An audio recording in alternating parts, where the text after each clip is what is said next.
আসসালামু আলাইকুম। 2024 সালের 8ই ডিসেম্বর, সেই রাতে পুরো পৃথিবী অবাক হয়ে দেখল 54 বছরের আসাদ পরিবারের শাসন, 61 বছরের বাথ পার্টির রাজত্ব মাত্র 11 দিনের এক অভিযানে ভেঙে পড়ল। বাশার আল আসাদ পালিয়ে গেলেন রাশিয়ায়। সেদিন অনেকেই বলেছিলেন সিরিয়া এবার শান্তি পাবে, আবার অনেকে এটাও বলেছিলেন এ তো সবে শুরু, সামনে আরও ভয়ঙ্কর দিন আসছে। আজ 1.5 বছর পর প্রশ্ন হলো, কারা ঠিক ছিলেন? সিরিয়া কি সত্যি বদলেছে, নাকি এক স্বৈরশাসকের জায়গায় এসেছে নতুন কোনো সংকট? আমি তুরস্ক থেকে একজন সাংবাদিক হিসেবে যে ঘটনাগুলো কাছ থেকে দেখেছি, আজকের ভিডিওতে সেই পুরো চিত্রটা আপনাদের সামনে তুলে ধরব। ভালো খবরগুলোও বলবো, খারাপ খবরগুলোকেও লুকোবো না। শেষ পর্যন্ত দেখুন, কারণ শেষে এমন কিছু তথ্য আছে যা হয়তো আপনি কোথাও শোনেননি। প্রথমে একটু পেছনে ফিরে যাই।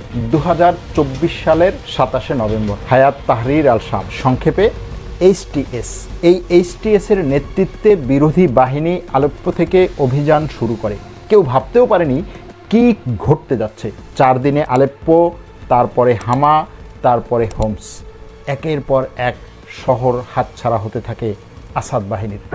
আসাদের সবচেয়ে বড় 2 পৃষ্ঠপোষক রাশিয়া তখন ইউক্রেন যুদ্ধে ব্যস্ত, আর ইরান এবং হিজবুল্লাহ ইসরায়েলের সাথে সংঘর্ষে দুর্বল। ফলে যেই সেনাবাহিনী 13 বছর টিকে ছিল, সেটা তাসের ঘরের মতো ভেঙে পড়ল মাত্র 13 দিনে 13 ঘন্টায়। 8ই ডিসেম্বর ভোরে বিদ্রোহীরা দামেস্কে প্রবেশ করে, আর সেদিনই খুলে দেওয়া হয় সাইদ নায়া নামক কারাগার, যেটাকে বলা হতো মানব কসাইখানা। হাজার হাজার বন্দী বেরিয়ে আসে, যাদের পরিবার বছরের পর বছর জানতই না তারা বেঁচে আছে কিনা। মনে রাখবেন, এই গৃহযুদ্ধে কয়েক লাখ মানুষ প্রাণ হারিয়েছেন, আর প্রায় 1,30,00,000 মানুষ ঘর ছাড়া হয়েছিলেন। অর্থাৎ দেশের অর্ধেক জনগোষ্ঠী ঘর ছাড়া হয়েছিল, যাদের বাড়িঘর পুড়িয়ে ধ্বংস করে দেওয়া হয়েছিল। এই ক্ষত নিয়েই শুরু হলো নতুন সিরিয়ার যাত্রা। এবার আসি সবচেয়ে আলোচিত প্রশ্নে। এখন সিরিয়া চালাচ্ছে কে? নাম তার আহমেদ আল শারা। একসময় যিনি পরিচিত ছিলেন আবু মোহাম্মদ আল জোলানি নামে, HTS-এর প্রধান হিসেবে।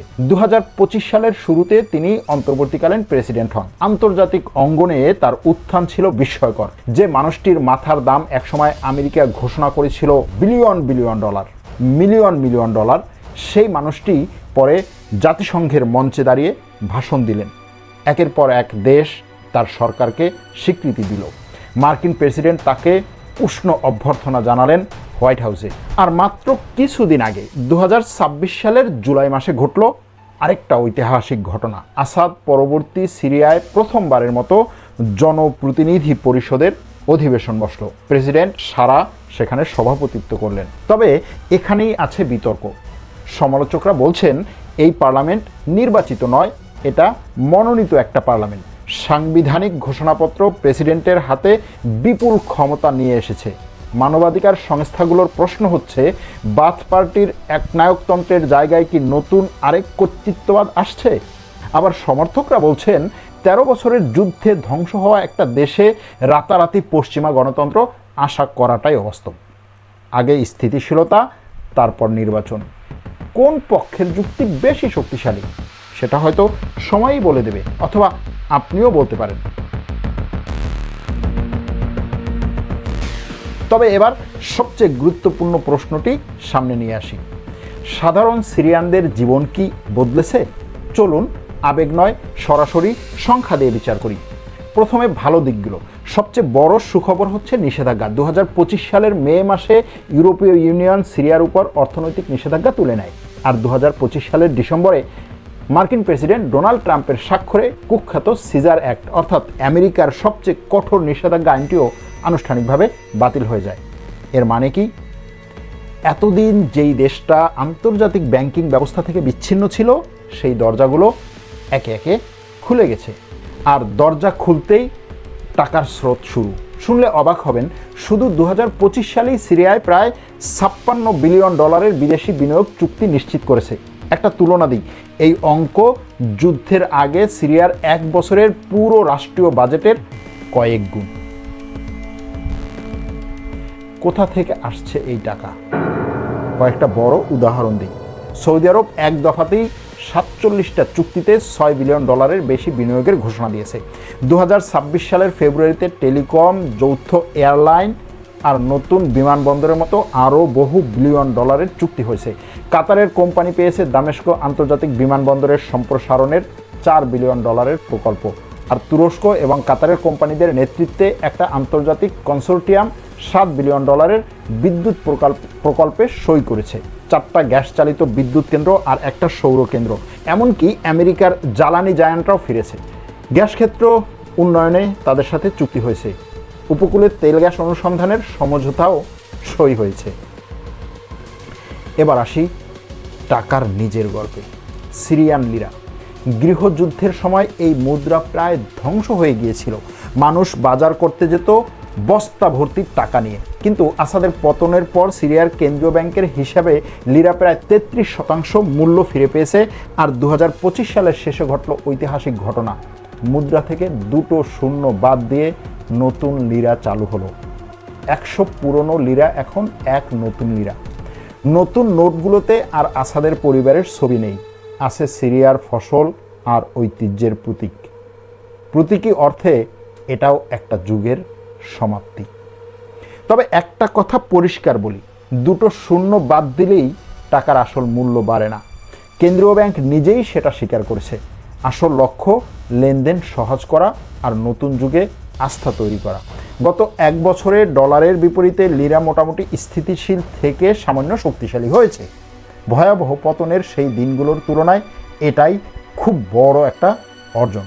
কিন্তু এবার কঠিন সত্যটা বলি, এই বিলিয়ন ডলারের চুক্তিগুলো এখন বেশিরভাগই কাগজে। সাধারণ মানুষের পকেটে এখনও পর্যন্ত সেটার ফল পৌঁছায়নি। সরকারের 2026 সালের বাজেট দেখুন, আয় $8.7 বিলিয়ন, খরচ $10.5 বিলিয়ন। তার মানে হচ্ছে শুরুতেই প্রায় $1.8 বিলিয়ন ঘাটতি।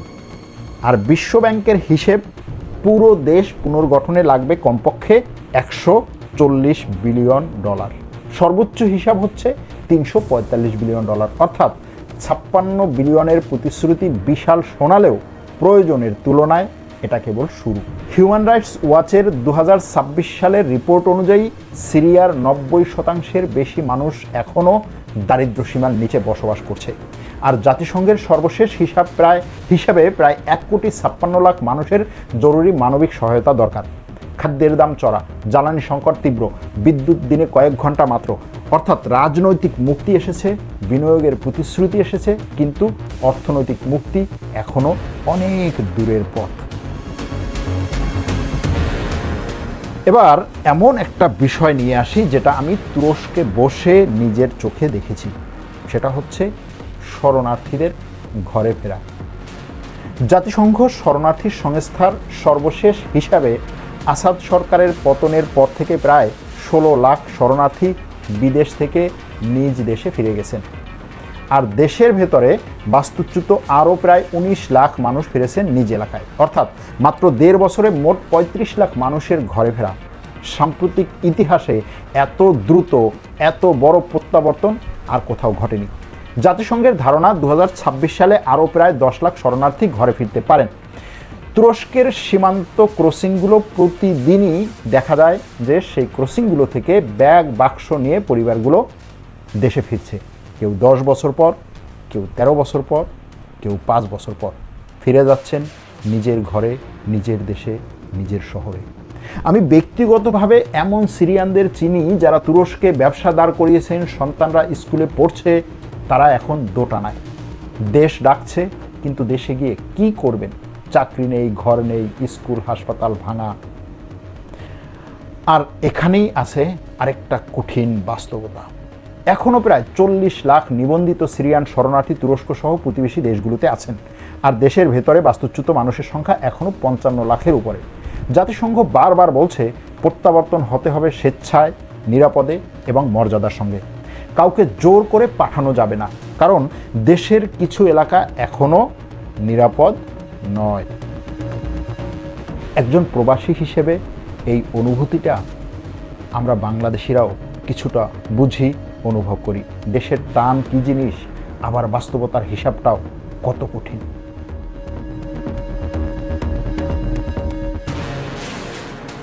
এখন পর্যন্ত যা বললাম তাতে মনে হতে পারে সিরিয়া ধীরে ধীরে হলেও ঠিক পথে আছে, কিন্তু একজন সাংবাদিক হিসেবে আমার দায়িত্ব পুরো ছবিটা দেখানো, আর সেই ছবিতে কিছু গভীর অন্ধকার আছে।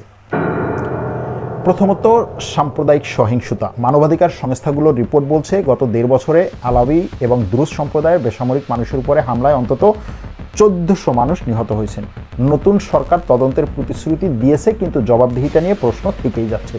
সংখ্যালঘুদের মনে একটাই প্রশ্ন, এই নতুন সিরিয়ায় তাদের জায়গা কোথায়? দ্বিতীয়ত হচ্ছে আইএস বা দায়েশ, যেটা এখনও শেষ হয়নি। 2025 সাল থেকে তারা নতুন সরকারের বিরুদ্ধেও হামলা চালাচ্ছে, অর্থাৎ সন্ত্রাসবাদের হুমকি এখনও মাথার উপরে ঝুলছে। তৃতীয় হচ্ছে ইসরায়েল। আসাদের পতনের পর থেকে ইসরায়েল সিরিয়ায় সামরিক স্থাপনাগুলোতে দফায় দফায় হামলা চালিয়েছে, দক্ষিণ সিরিয়ার ভূখণ্ডে ঢুকে পড়েছে। এমনকি ইসরায়েলি বসতি স্থাপনকারী গোষ্ঠী পর্যন্ত সিরিয়ার ভেতরে ঢুকে অবৈধ বসতির চেষ্টা করছে। একটা যুদ্ধ বিধ্বস্ত দেশ যারা এখনও ঠিকমতো সেনাবাহিনী গড়তে পারেনি, তার সার্বভৌমত্ব প্রতিনিয়ত লঙ্ঘিত হচ্ছে ইসরায়েলের মাধ্যমে। চতুর্থ হচ্ছে কুর্দি প্রশ্ন।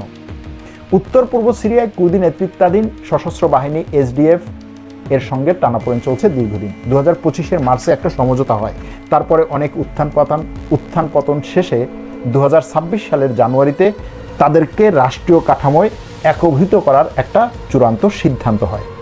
এটা কাগজে কলমে বড় অর্জন হলেও মাঠের বাস্তবায়ন এখনও চলমান একটা পরীক্ষা, যেখানে আমেরিকা এবং ইসরায়েল বিভিন্ন লেভেলে খেলছে।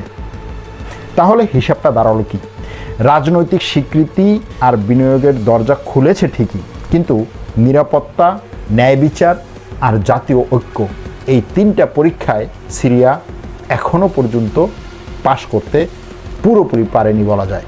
এখন অনেকে ভাবতে পারেন সিরিয়ার এই গল্প আমাদের মানে বাংলাভাষী বা বাংলাদেশিদের জন্য কেন গুরুত্বপূর্ণ? 3টা কারণ বলি। 1 নম্বর হচ্ছে মুসলিম বিশ্বের মানচিত্র বদলে যাচ্ছে। সিরিয়া যদি স্থিতিশীল হয়, মধ্যপ্রাচ্যের ভারসাম্য বদলাবে। ইরানের প্রভাব কমেছে, তুরস্ক এবং উপসাগরীয় দেশগুলোর ভূমিকা বেড়েছে। এই পরিবর্তনের ঢেউ গোটা মুসলিম বিশ্বে, এমনকি আমাদের অঞ্চলেও লাগবে। 2 হচ্ছে শরণার্থী সংকট থেকে শিক্ষা। 1,30,00,000 মানুষের ঘরছাড়া হওয়া, আবার ঘরে ফেরার এই সংগ্রাম, রোহিঙ্গা সংকট মোকাবেলায় বাংলাদেশের জন্য এর প্রতিটি অধ্যায়ে শেখার মতো বিষয় আছে। কিভাবে প্রত্যাবর্তন হয়, কি শর্তে হয়, আন্তর্জাতিক সম্প্রদায় কি ভূমিকা নেয়, কিভাবে নেয়, কখন নেয়, এগুলো সব আমাদের চোখের সামনে ঘটেছে। এগুলো থেকে শিক্ষা নেওয়া দরকার। তৃতীয় যেটা 3 নম্বর এবং সবচেয়ে বড় শিক্ষা, সেটা হচ্ছে 54 বছরের একটা পরিবারতান্ত্রিক শাসন, যেটাকে অজেয় মনে করা হতো, সেটা 11 দিনে ভেঙে পড়েছে। জনগণের ইচ্ছার বিরুদ্ধে কোনো সরকারি, কোনো শাসনই চিরস্থায়ী নয়। ইতিহাস বারবার প্রমাণ করেছে জনগণের ইচ্ছার বিরুদ্ধে কোনো ক্ষমতাই চিরস্থায়ী নয়। তাহলে শুরুর প্রশ্নে ফিরি, সিরিয়া কি বদলেছে? আমার উত্তর হ্যাঁ, বদলেছে। তবে গল্পটা এখনও লেখা শেষ হয়নি। ভয়ের দেয়াল ভেঙেছে, নির্যাতনের কারাগার খুলেছে, লাখ লাখ মানুষ ঘরে ফিরেছে, এগুলো অস্বীকার করার উপায় নেই। কিন্তু ক্ষুধা, দারিদ্র্য, সাম্প্রদায়িক ক্ষত আর বিদেশি হস্তক্ষেপ, এই 4 শত্রুকে হারাতে না পারলে নতুন সিরিয়ার স্বপ্ন অসম্পূর্ণই থেকে যাবে। আগামী 1-2 বছরই বলে দিবে সিরিয়া ইতিহাসের কোন পাতায় জায়গা পাবে। আপনার কি মনে হয়, সিরিয়া কি ঠিক পথে আছে? কমেন্টে জানান। আপনাদের মতামত পড়ে পরের ভিডিওর বিষয় ঠিক করব। আর সিরিয়া নিয়ে যদি নির্দিষ্ট কোনো প্রশ্ন থাকে লিখে রাখুন, ইনশাল্লাহ সামনের পর্বে এ নিয়ে আলোচনা করতে পারবো।